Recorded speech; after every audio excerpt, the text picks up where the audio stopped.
ಯಾಕಮ್ಮ ಹಾಗಂತೀಯ? ಶಾಲೆ ಕಲಿತ ಮಾತ್ರಕ್ಕೆ ಕೃಷಿ ಕೆಲಸ ಮಾಡಬಾರ್ದಂತ ಯಾವ ಪುರಾಣದಲ್ಲೂ ಹೇಳಿಲ್ಲ, ಯಾವ ಕಾನೂನಿನಲ್ಲೂ ಬರೆದಿಲ್ಲ. ಹಾಗಿರುವಾಗ ವ್ಯವಸಾಯ ಮಾಡೋದ್ರಲ್ಲಿ ತಪ್ಪೇನಿದೆ? ತಪ್ಪಲ್ಲ ನಂದೀಶ. ನಾವು ಕಲಿತವರು ಅಂತ ಗರ್ವದಿಂದ ಮಾತನಾಡ್ತಾರಲ್ಲ, ಅಂತ ಬುದ್ಧಿವಂತರು ಅರ್ಥ ಮಾಡ್ಕೋಬೇಕು ನಿನ್ನ ಮಾತನ್ನ.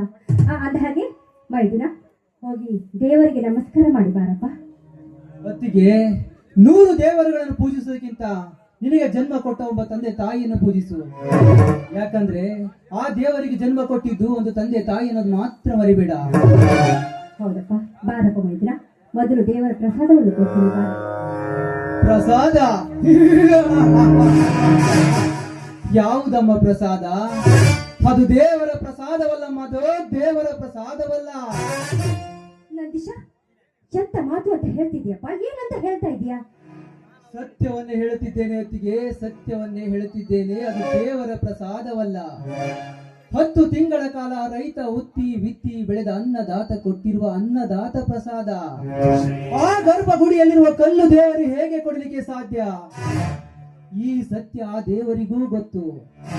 ಆದರೆ ಆ ಬಾಯಿ ಬಿಟ್ಟು ಹೇಳಲಿಕ್ಕೆ ಆ ದೇವರಿಗೆ ಬಾಯಿಲ್ಲ, ಈ ಸಮಾಜದ ಜನತೆಗೆ ತಿಳ್ಕೊಳ್ಳಿಕ್ಕೆ ತಲೆ ಇಲ್ಲ ಅಷ್ಟೇ.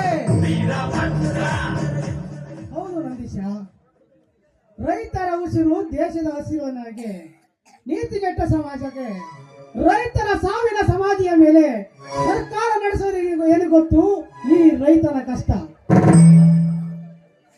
ಅಣ್ಣ, ಕಂಡದ್ದು ಕಂಡ ಹಾಗೆ ಹೇಳಿದರೆ ಅಣ್ಣ, ಕಂಡವರ ಮನೆ ಅನ್ನಕ್ಕಿಂತ ನಮ್ಮ ಮನೆಯ ಗಂಜಿಯೇ ಲೇಸು ಅನ್ನೋ ಹಾಗೆ ನಿಸ್ವಾರ್ಥ ಜೀವಿ ಏನಾದರೂ ಇದ್ದರೆ ಅದು ಈ ಭೂತಾಯಿ ಮಡಿಲಲ್ಲಿ ನಿಮ್ಮಂತ ಜೀವ ಸಲ್ಲಿಸುವ ನಿಮ್ಮಂತ ರೈತರಣ್ಣ, ರೈತರು. ಅದಕ್ಕೆ ಬಲ್ಲವರು ಹೇಳಿದ್ದಾರೆ, ದೇವರು ವರ ಕೊಡ್ಲಿಕ್ಕೆ ಮಾತ್ರ, ಆದ್ರೆ ಈ ದೇಶಕ್ಕೆ ಅನ್ನ ಹಾಕ್ತಾ ಇರೋದು ನಿಮ್ಮಂತ ರೈತರಣ್ಣ, ನಿಮ್ಮಂತ ರೈತರು. ನೋಡು ನಂದೀಶ, ರೈತರು ಬೆಳೆದ ಬೆಳೆಯಿಂದಾಗಿ ಹಳ್ಳಿಯಿಂದ ಹಿಡಿದು ದಿಲ್ಲಿವರೆಗೆ ನಡೀತಿದೆ ಈ ಸರ್ಕಾರದ ವ್ಯವಹಾರ. ಅಂದಾಗ ರೈತರು ಬೆಳೆದಿದ್ರೆ ಎಲ್ಲರ ಜೀವನ ಅಧೋಗತಿಯಪ್ಪ, ಅಧೋಗತಿ. ನಿಜ ಗೌರಿ, ನಿನ್ನ ಮಾತು. ತಗಣಿ ತುಂಬಿದ ತೊಟ್ಟಿಲಲ್ಲಿ ಮಗುವನ್ನು ಬಲಸಿದಂತಾಗಿದೆ ರೈತನ ಸ್ಥಿತಿ. ರೈತರಿಗೆ ಸರ್ಕಾರದಿಂದ ಬಹಳಷ್ಟು ಸಾಕಷ್ಟು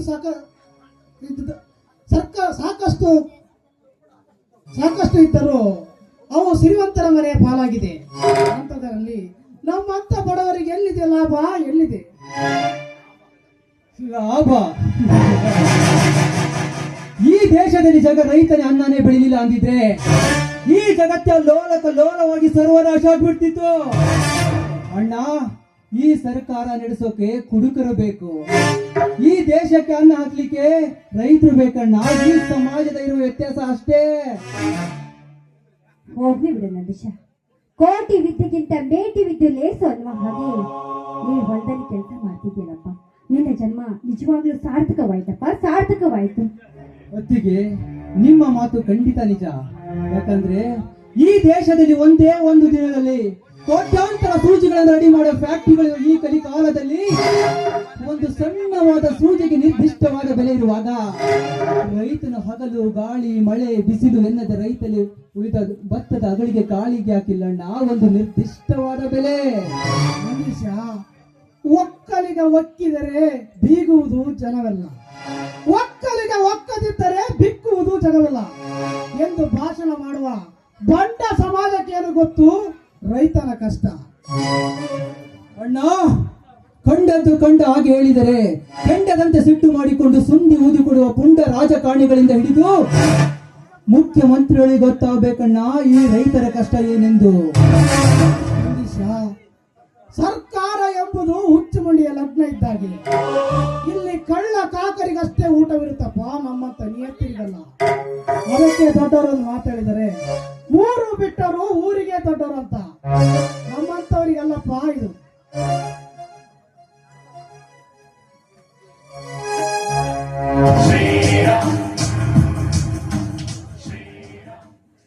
ಶಿವಲಿಂಗಣ್ಣ, ಮೋಸವಾಯ್ತಣ್ಣ, ಮೋಸವಾಯ್ತು.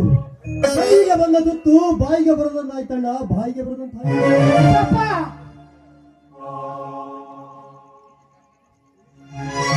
ಅಣ್ಣ, ಕಣ್ಣರಿಯದಿದ್ದುಡೆ ಕರುಳರಿದಣ್ಣ. ನೋಡಣ್ಣ, ನಾವಿಬ್ಬರು ಒಂದೇ ಕರುಳು ಬಳ್ಳಿಯಲ್ಲಿ ಹುಟ್ಟಿದೆವು ಮಾತ್ರ ಮರಿಬೇಡ. ನಿನ್ನ ನೋಡಿದರೆ ಗೊತ್ತಾಗುತ್ತದೆ ಇರೋ ಸಮಸ್ಯೆ ಆಗಿದೆ ಎಂದು. ಬಸಪ್ಪ, ನೀನಾದ್ರೂ ಹೇಳು. ಏನೂ ಇಲ್ಲ ನಂದೀಶ, ಏನೋ ತಿಳಿಯದೆ ಈ ರೀತಿ ಮಾತಾಡ್ಬಿಟ್ನಪ್ಪ. ನೋಡು ನಂದೀಶ, ಇದನ್ನೆಲ್ಲ ಬಗೆಹರಿಸೋಕೆ ಏನೇ ಸಮಸ್ಯೆ ಬಂದ್ರು ಇದನ್ನ ನಿಮ್ಮ ಅಣ್ಣನವ್ರು ನೋಡ್ಕೊಳ್ತಾರೆ. ಇದ್ರ ಬಗ್ಗೆ ನೀನ್ ಯಾಕಪ್ಪ ಅಷ್ಟೊಂದು ತಲೆ ಕೆಡಿಸಿಕೊಳ್ತೀಯಾ? ಅತ್ತಿಗೆ, ಇನ್ನೊಂದು ಮರು ಮಾತನಾಡೋದು ಸತ್ಯ ಇದೆಂದು ಹೇಳಿದರೆ ಒಳ್ಳೆಯದು. ಇಲ್ಲವಾದರೆ ಈ ನಂದೀಶನ ಮೇಲಾಣೆ. ನಂದೀಶ, ಹೌದಣ್ಣ, ನಿಮ್ಮಂತ ರೈತರು ಈ ರೀತಿ ತಾಳ್ಮೆ ತೆಗೆದುಕೊಂಡಿದ್ದಕ್ಕೆ ಎಲ್ಲರೂ ಬಂದು ಹೆಗಲ ಮೇಲೆ ಕುಂತಿದ್ದಾರೆ. ತಾಳ್ಮೆ ಅನ್ನೋ ಜಾಗದಲ್ಲಿ ಸ್ವಲ್ಪ ಸಿಟ್ಟನ್ನಿಟ್ಟುಕೊಂಡಿದ್ರೆ ಗೊತ್ತಾಗುತ್ತಿತ್ತು ಈ ಪುಂಡ ರಾಜಕಾರಣಿಗಳಿಗೆ.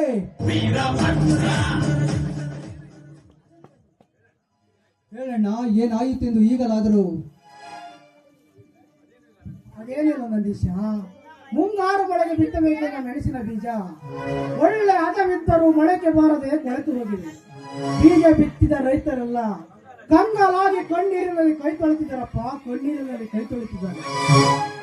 ಅಣ್ಣ, ಕೊಳೆತು ಹೋದ ಕಳಪೆ ಬೀಜಗಳನ್ನು ಕೊಟ್ಟ ಮಾಲೀಕ ಯಾವನೇ ಆಗಿರಲಿ, ಅವರನ್ನು ಹಿಡಿದುಕೊಂಡು ಈ ಬಾರಿ ಕೋಲಿಂದ ತಟ್ಟಂತ ಹೇಳಿದ್ರೆ ದಟ್ಟಂತ ಹೇಳುತ್ತಿದ್ದ ಕೊಟ್ಟಂತ ಮಾಲೀಕನ ಹೆಸರೆಂದು.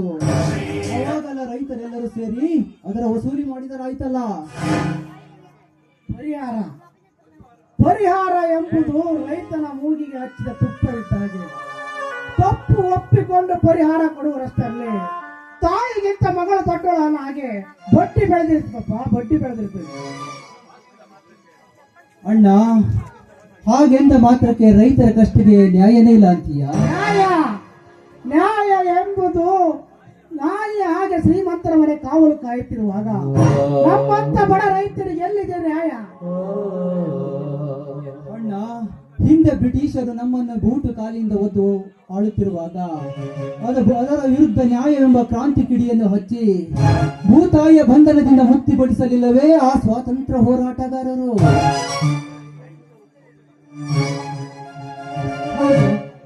ಸಹನೆಯಿಂದ ಬಂದ್ರೆ ಶಾಂತಿ ಗೋಪುರ ಆಗ್ಬೇಕು, ಸಮರಕ್ಕೆ ಎದುರಾದ್ರೆ ಕ್ರಾಂತಿಯ ಗೋಪುರ ಆಗ್ಬೇಕು. ಆಗ್ಲೇ ನ್ಯಾಯಕ್ಕೊಂದು ಅರ್ಥ ಸಿಗೋದು. ಹೌದಣ್ಣ, ರೈತರ ಜೀವನದ ಆಟವಾಡಿ ಬಿತ್ತಲಿಕ್ಕೆ ಕಳಪೆ ಬೀಜ ಕೊಟ್ಟ ಮಾಲೀಕ ಯಾವನೇ ಆಗಿರಲಿ ಅವನ ಕೈ ಕಾಲುಗಳನ್ನು ಕತ್ತರಿಸಿ ಹೇಳುವೆ ರೊಚ್ಚಿಗೆದ್ದ ರೈತ ಕೊಟ್ಟ ಶಿಕ್ಷೆ ಎಂದು. ಅವಾಗಲಾದರೂ ಗೊತ್ತಾಗುತ್ತದೆ ಇದು ಯಾವ ತಪ್ಪು ನಡೆಯುವುದಿಲ್ಲ. ಅಣ್ಣ, ಬರುತ್ತೇನೆ. ನಿಲ್ಲಪ್ಪ ನಿಲ್ಲಪ್ಪ ಮೈದಿನ, ಗುರಿನಲ್ಲಾಗೋದಕ್ಕೆ ಕೊಡಲಿ ಪೆಟ್ಟು ಯಾಕಪ್ಪ ಬೇಕು? ನೋಡು, ಇದೆಲ್ಲ ನಿಮ್ಮ ಮನೆಯವರು ವಿಚಾರ ಮಾಡ್ತಾರೆ. ಬಾರಪ್ಪ, ಮೊದಲು ಊಟ ಮಾಡೋಣ. ನಂದೀಶ, ನಿನ್ನ ಅತ್ತಿಗೆ ಹೇಳೋದ್ರೊಳಗೂ ಒಂದು ಅರ್ಥವಿದೆಯಪ್ಪ. ಹೌದು ನಂದೀಶ, ನೀ ಇದ್ಯಾವುದಕ್ಕೂ ತಲೆ ಕೆಡಿಸಿಕೊಳ್ಳಬೇಡ. ತಪ್ಪು ಮಾಡಿದವನು ಶಿಕ್ಷೆ ಅನುಭವಿಸಬೇಕು, ಉಪ್ಪು ತಿಂದವನು ನೀರು ಕುಡಿಯಲೇಬೇಕು.